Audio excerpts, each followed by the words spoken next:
Welcome to another edition of TM3Impact. My name is Tomas Martinez, and today we are going to have an amazing show.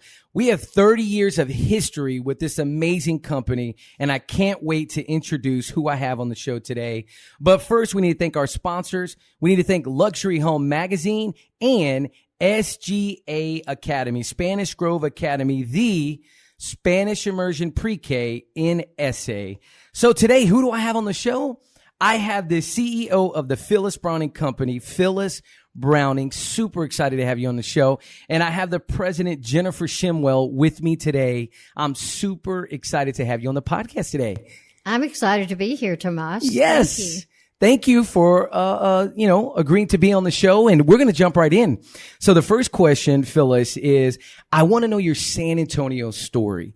Cliff Note version, how did you come to live in this amazing city? I came to live in this amazing city by my mother and dad, who were already living in San Antonio. And actually, we were living in the city of Alamo Heights. Okay. I was the first baby born in the city of Alamo Heights. And my father was overseas serving in the war. He was in Germany fighting. And my mother won some prizes by my being the first baby born. In Alamo Heights. In Alamo Heights. Oh, my goodness. Not San Antonio, Alamo Heights. That, I did not know this story. Okay. So first baby born. So did they kind of carry this on? They kind of followed you through Alamo Heights, through the city, kind of knowing this?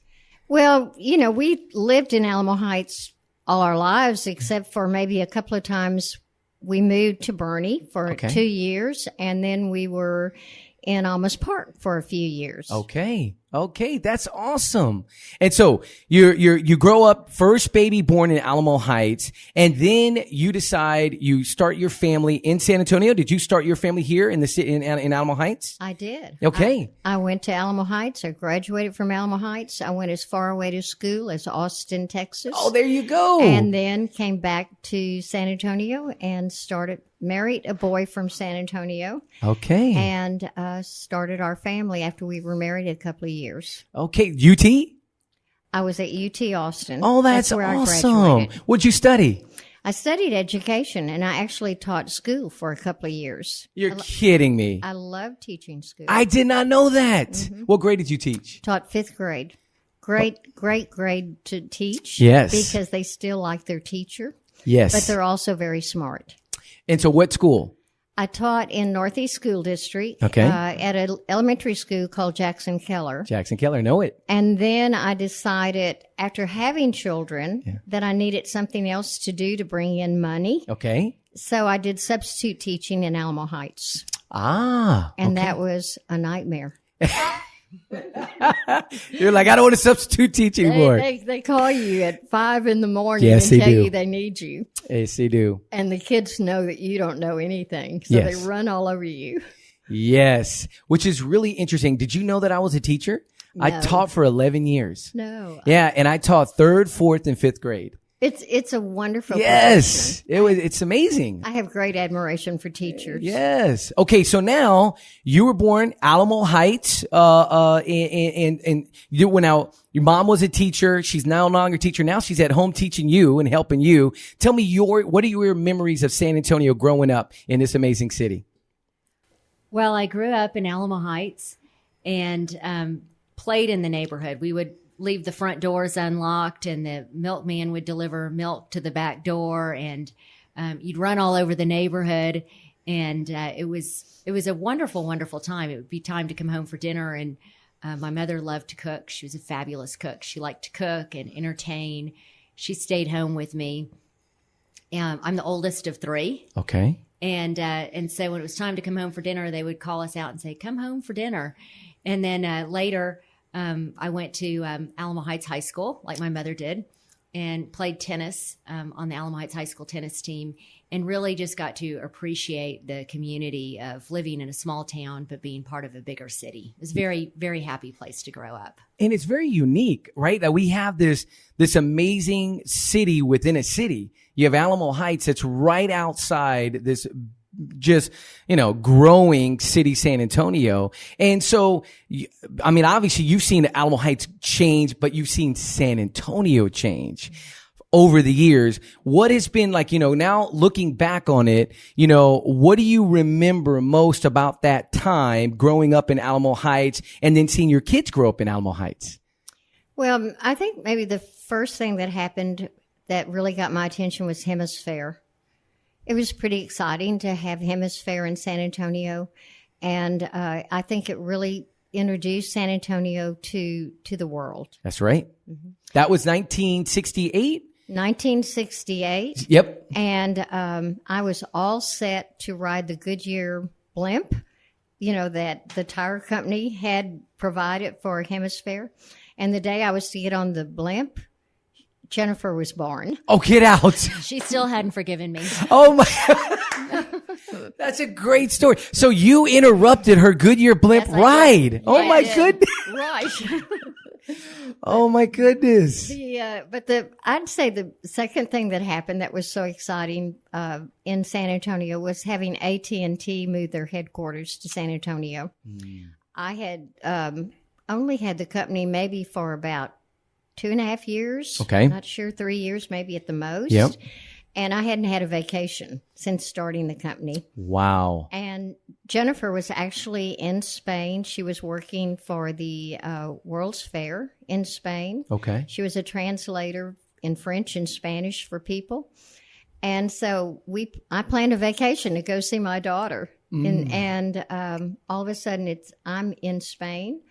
And I get a phone call from the office that AT&T had moved their headquarters to San Antonio and that I better get home. Because it was time to start really getting busy. Wow. Yeah. Wow. Great group of people. They changed San Antonio. Now that's a pivotal moment. So this had to be 93, 94? 92. 1992. Okay, 1992. Okay. That's a pivotal moment. AT&T coming into making its headquarters in San Antonio. That's right. Wow. Okay. So I got to go back because now you're in Spain. So we got to go back. You know 3 languages, fluent in 3 languages. Correct. So how did that all start? So I was born during a World's Fair. Remember that? Yes. And then I was working at the World's Fair, and my parents raised us all to be bilingual. Okay. So I grew up in a family where my parents spoke Spanish, my brothers spoke Spanish, and we spoke Spanish and English at home. Okay. And I always just thought that's part of being a Texan. And my parents raised me to be very flexible. So we would go to the country on the weekends, and I can ride a horse very well. Here you go. And then when I got to be 21 or 22, I made my debut. And so I learned, that when you're from Texas, we have all these fabulous cultures, and that you can go down to a street fair during Fiesta and hang out on the river during the river parade and talk to the person next to you on the street, and that they're your family, and that they're your friend. Or you can go to a rodeo and participate, because when I would go to summer camp, I was actually in the rodeos, and then to two-step and country western dance or to dress up in black tie. I think San Antonio is such an interesting place, and so the way that my parents raised me to be open and flexible toward just the different influences in our culture, I ended up going away to college at Yale. Okay. I studied French when I was in middle school because I already spoke Spanish. Right. So I studied French through middle school and high school. And then I went off to Yale and I continued to study French, and I graduated in economics and political science. And when I was at Yale, I had a lot of friends that were from all over the world and all over the United States. Mm. And so later, when I had the opportunity to work at a World's Fair, it was an opportunity for me to use both of my languages. And so the job I had, I was actually working for the United States government at the United States Pavilion. Nice. And so you're there translating, speaking Spanish, French, and English. Yes. I wasn't actually a translator. My position was guide at the World's Fair. Okay. And so I would give tours to VIP visitors, or I'd work at exhibits, and all of us that were hired by the United States Information Agency had to be fluent in multiple languages. And that was just a course of what we did every day is talk to people in whatever language we knew that we could connect with them in. Right. How cool is that? So now you start your company in 1989. You started Phyllis Brown and Company. Is that right? Celebrating 30 years. Congratulations. Thank you. That is outstanding. I started on April Fool's Day. No, stop. April 1st. Is that right? That's the first day of the company. Yes. I love it. So I want to go back to think about this because it made me think about it. Why real estate? Like what got you thinking about real estate? Who was your mentor that kind of unlocked that door to even think about it? Well, I'd say there were several things. One was I really liked teaching school, but it was hard.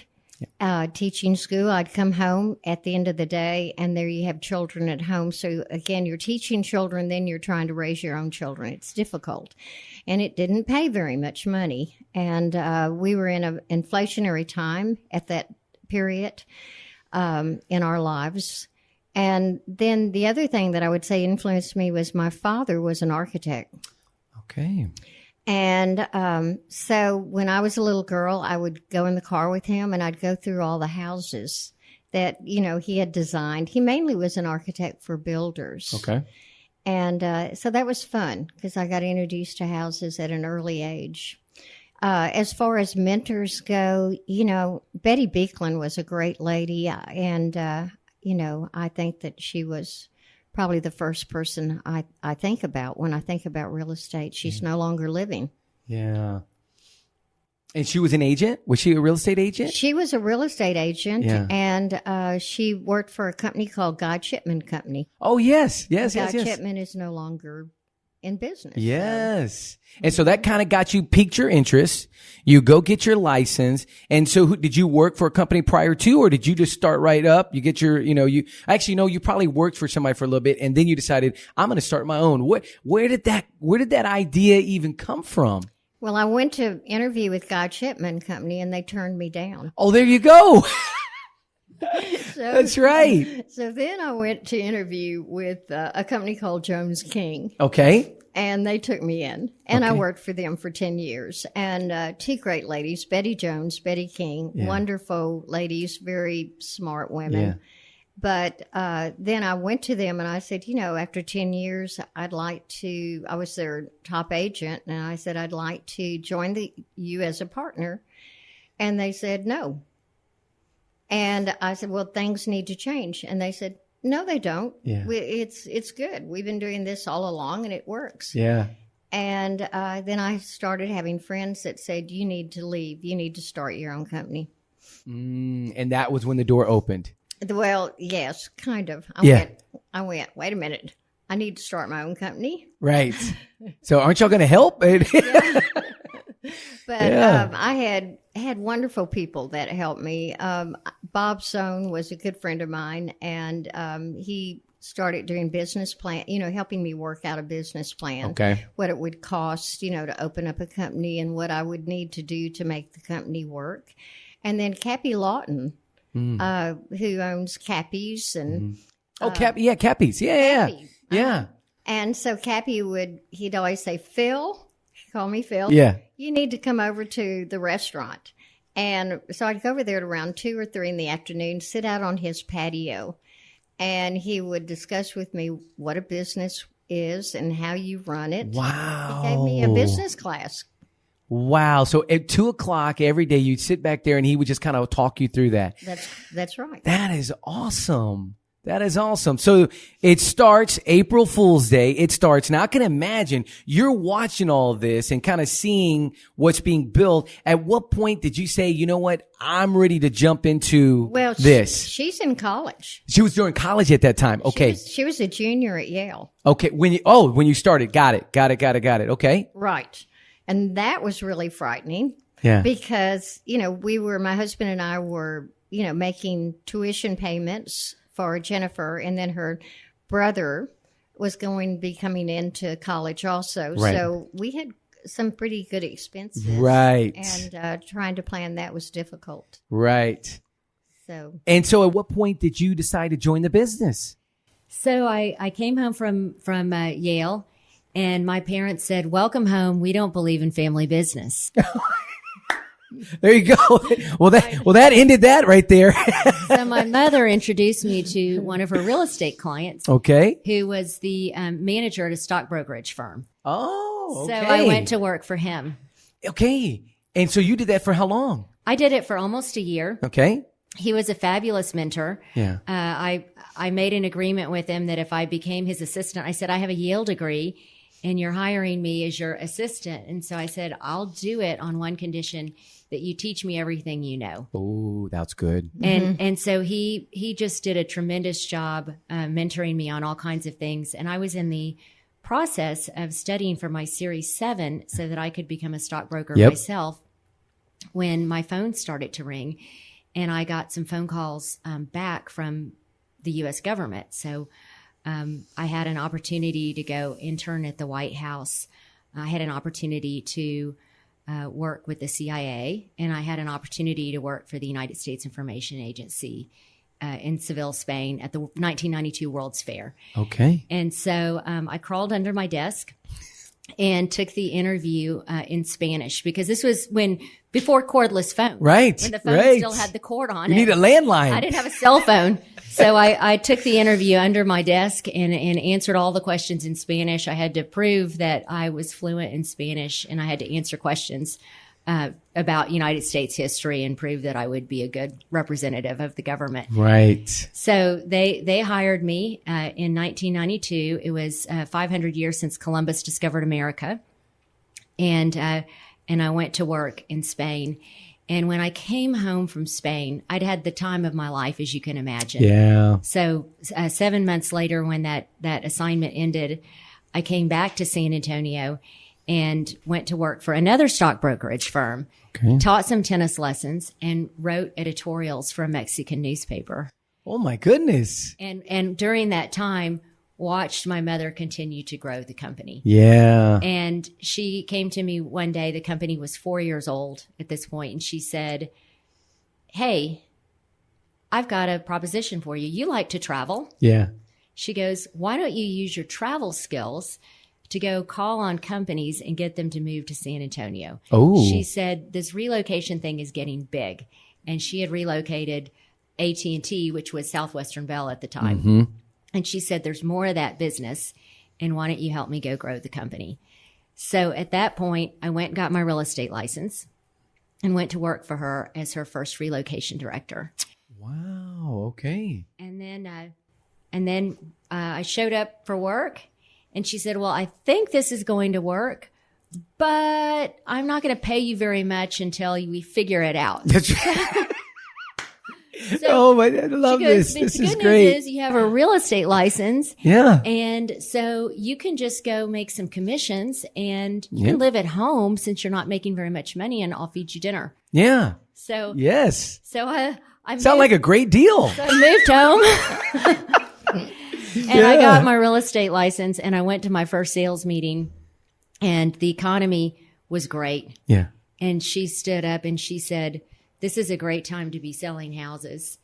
And if you can't sell a house, then you're in the wrong business." And I went, "Oh no, I got to make sure I can sell some houses." That's right. So that was the beginning. That was the beginning. That was the beginning. And so do you remember your first deal? Yes, I do. You do? I do. Tell me your first deal. My first deal. So my mother taught me to go talk to people, to talk to everybody I know and ask them if they needed a real estate agent. Yeah. And so my first deal was a friend of mine whose grandmother had passed away, and her father, who was handling the estate, took a chance on me and let me list the house. Yeah. And so that was in Alamo Heights on Claywell. That was my first listing. Okay. And I did both sides of the deal and went and found the buyer, a friend of mine from high school who was buying his first house. Nice. So that was an easy deal. Well, there are no easy deals in real estate. Right. Tomas, and you know that. Of course not. Yeah. But it was a good first deal. Yeah. It was nice. It was a nice way to get started in the business. To kick it off. Okay. So now thinking about that, I'm always curious, like knowing what you know now, what would you say you wish you knew? And I'm going to ask you first, Jennifer, like what would you say, man, I wish I knew this before starting in real estate? Well, I went to school and I studied economics and political science, but I didn't take any finance courses. And at the time, I didn't know. My mother hadn't even started the company until I was halfway through college. And I didn't know that someday I'd be running a company. And so knowing what I know now, I think if I did it again, what I'm telling all my kids is take finance courses, and learn business schools when you're younger and early in life, because I had to learn all the business skills, halfway through life. That's great advice. And I like learning. It's been a pure pleasure. I'm always learning. I'm a constant student, and that's one of our values in our company is that we're constant learners. And that was when she started the company, that we would always be learning. But that's the one thing I would change. I love that. And what would you say, Phyllis? Like, before getting into the real estate career, what would you say would be the one thing that you wish you had known before starting? That I would say, I just had no idea how hard it was going to be to run a company. And it was just so much harder than I realized. And I don't know, today I think the young agents are so good, and Jennifer too, on managing their time and having assistants. We just, it wasn't there. Teams and assistants were not there when I started the company. So I was working 7 days a week, and I would be working late at night.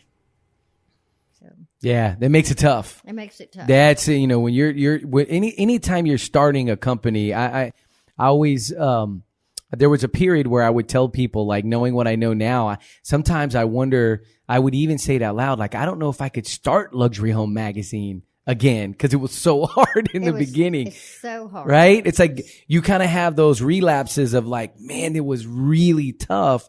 But then I go back and I go, but look at the reward. Like on the backside of it, what has transpired from that starting the company, what's transpired 30 years later is this iconic, real estate company that is that you've built over the last 30 years that everyone in the city knows about. Like everybody knows about. Well, I look back and I just think it's been such an incredible blessing. It's not the financial success of the company, but what I have found so wonderful are the number of friends that I have. I got to know so many of the AT&T people, and they became my closest friends. And the same thing is true about so many of the sales that I make. It doesn't end with the closing and the signing of the paperwork. I continue having a lot of great friends. The other thing that I've loved about it is that because I was the baby born in Alamo Heights, I was in a bubble. I didn't really know our city, and I know our city now, and I love our city, and I like to sell our city to people. It's such a great place to live. Doesn't matter which part of the city you live in. It's a great city. Absolutely, it sure is. This is an amazing city that we live in. And so, now looking back, you 30 years, you look back on that, and what would you say in those 30 years, biggest memories for the company? For you, what do you think, Jennifer, looking back on it, what's the biggest memory that comes to life over the last 30 years of seeing what your mom's built, but that memory for you? The memory for me is in the first 4 years of the company. There was a group of agents. Well, we all got together. There were about 30 of us. And we got together for some planning, and we wrote the mission statement for the company. And in the mission statement, our tagline is to be the very best. But we defined what it means to be the very best. And it was a set of values for how we treat each other, how we treat our staff. And it was a commitment to stay on the cutting edge, a commitment to constant learning, and a commitment to learn something new every day. And that just stays in my head because so much has changed over the years. I mean, we've gone through a rebrand. We have new office buildings. We've had to reinvent ourselves a couple of times, but the one thing that has not changed has been our commitment to change. And that's just been so powerful. There've been a lot of other good memories too, but you asked for one. And no, I love that because that if you think about it, that shaped the company. You know, and that was a big piece of that. What would you say, Phyllis, biggest memory over the last 30 years? I think what was, astounding to me was in 2005, I went to the doctor and the doctor says, "You have cancer." And I went, "Oh my gosh." And I had a daughter who stepped in. I was actually being honored, very quickly with the Texas Business Hall of Fame. Texas Business Hall of Fame. And Jennifer, and so on the day of surgery, that night was the event, and she stepped in there and did a beautiful job. And from there on out, I began taking less and less time in the company and going, she's got it. Right. And the support team of everybody. The other thing that was so amazing to me about our company is that we really are a family company. We really support each other and get along well and do what we need to do to help the other one be successful. And that was just amazing to me. You know, I kind of thought it's all over. Yeah. And here I am, 14 years later. I love it. And she is doing an incredible job. And I am so blessed to have Jennifer and so blessed to have my husband's been great. My son, Craig, is now selling real estate with the company. Yeah. The only bad sheep of the company is Jennifer's youngest brother, John. Yeah. He's a doctor. Oh, he's just a doctor. No big deal. I love it. So, you know, success. Like I thought about that word for a really long time. When I started Luxury Home Magazine, I kind of was obsessed with that word, like what that word meant. And, you know, social media tries to tell you what success is. You know, I mean, how many books are written about success, right? It's like every book is like success. But I'm curious, you know, how do you define success? You know, you've had 30 years, you've built this amazing company. And what does success mean for you? Starting out, Phyllis, what does that mean to you? Well, from a business standpoint, is when you have repeat customers. Yeah. And I appreciate that so much. Again, just because somebody signs their closing documents and they now move into the house, it's just 3 years later they call you back up and say, "Oh, we're being moved." Yeah. And they come back to me. They come back to the agents in the company that they worked with. I love that. Mm-hmm. I love that. What do you think, Jennifer? What does success mean to you? The word that came to mind was reputation. Ah. And it's what people think about us. Yeah. And how they feel about the experience that they have with us. And that was something that my mother taught me very, very early in the business, is that that's the most important thing. Yeah. Is to earn a good reputation and to protect it. Yeah. And that's something that we have to earn every single day and every single transaction that we do. 100%. Every call, right? It's like every call, every piece of communication is part of building that reputation. When you have your name on that sign, yeah, you know, you want to make sure that you do the golden rule. You know, you treat everybody the way you want to be treated. Yeah. I love that. All right. Fun questions. Are you ready?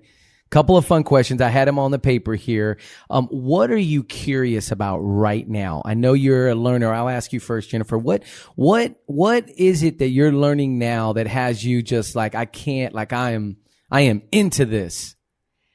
Right now, I'm really into culture studies and what makes a top performer, what makes a good salesperson, what makes a good team player. Okay. I love it. Phyllis, what do you think? What are you curious about right now?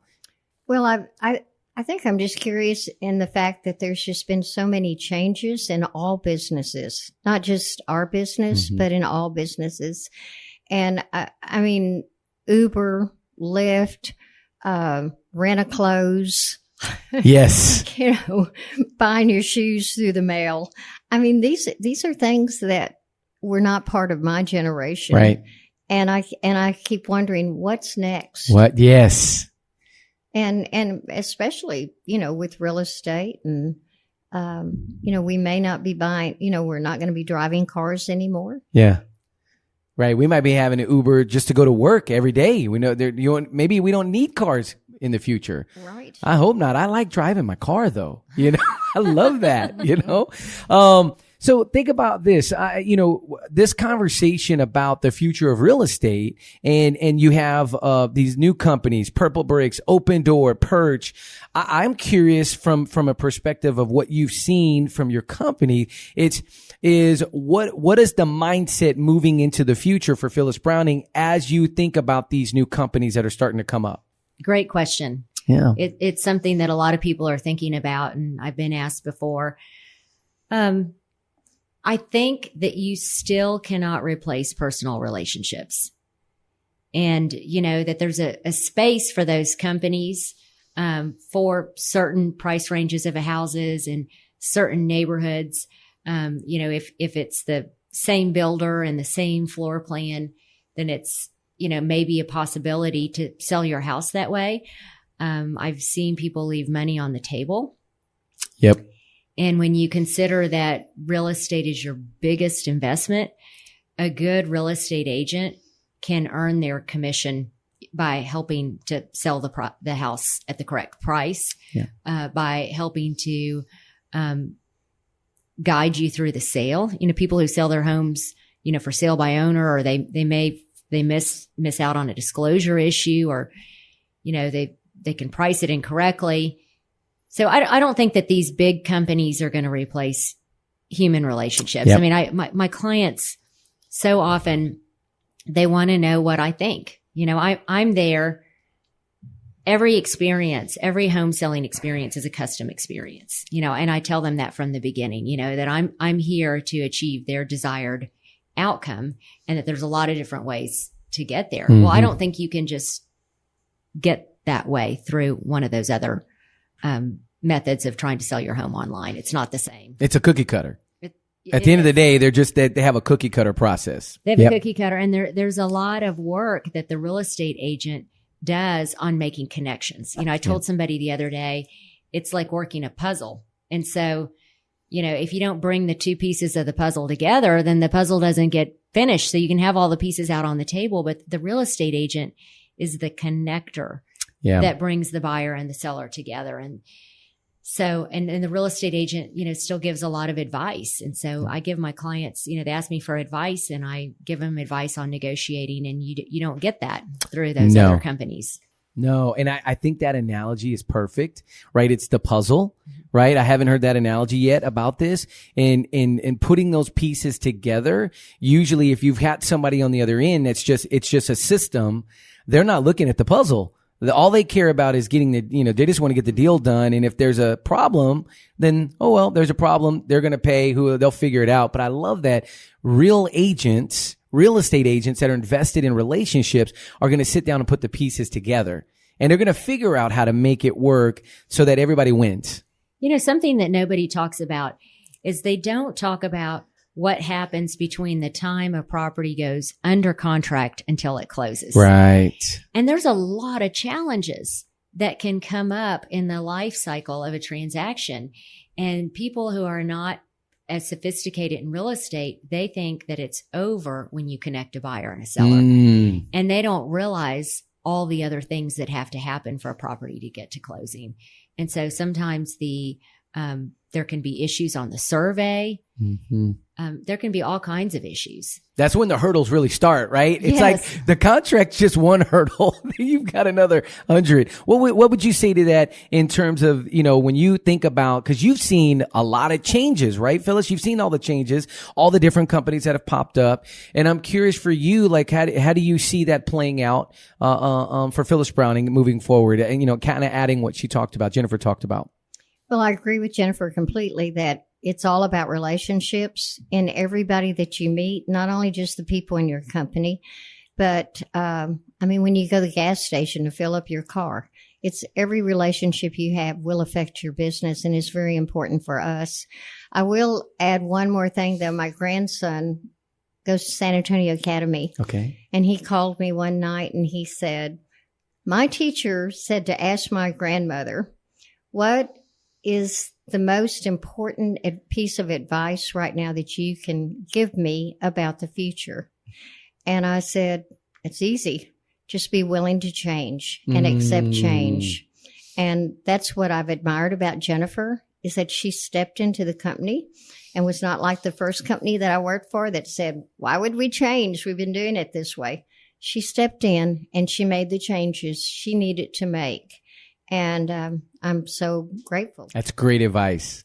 Great advice. You have to be willing to change. That's so good. Yeah, that's really, really good. Okay, you ready? Now, I need to know, go to San Antonio restaurant. Like, this is, if somebody knows they can walk in the restaurant, they're going to see you there. What's that restaurant? Paloma Blanca. Oh, I love that one. That's your restaurant? Same for you? Clementine's. Clementine's. Okay. Favorite dish there? Oh, they have called Aunt Pearl's beets. Aunt Pearl's beets. Uh-huh. Oh my goodness. Oh, they're delicious. They're good, huh? And I never liked beets. Until then. Okay, so I got to get that. We got to make sure we do that, Gabe. Our next Friday, we'll go Clementine's and we'll get the beets. I love that. What's your dish? Go-to dish? Green enchiladas. Okay, nice, nice.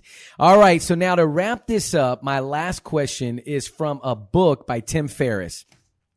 He wrote a book. It was called Tools of Titans. And he basically sent this out. It was 11 questions that he had people fill out. And they're really, really, really good questions. And I'm curious. I haven't picked it out yet. I wanted to kind of look at them as we're talking and see. But I think this one would be really, really good. Yeah, this is the one. Okay, you ready? All right, Phyllis, we'll start with you. In the last 5 years, what new belief or behavior have you injected into your life to improve your life? Something over the last 5 years that you said, you know what, I'm going to change this and add this to my life. Meditation and prayer. Okay. I love it. Tell me a little bit more. Tell me how has that impacted you?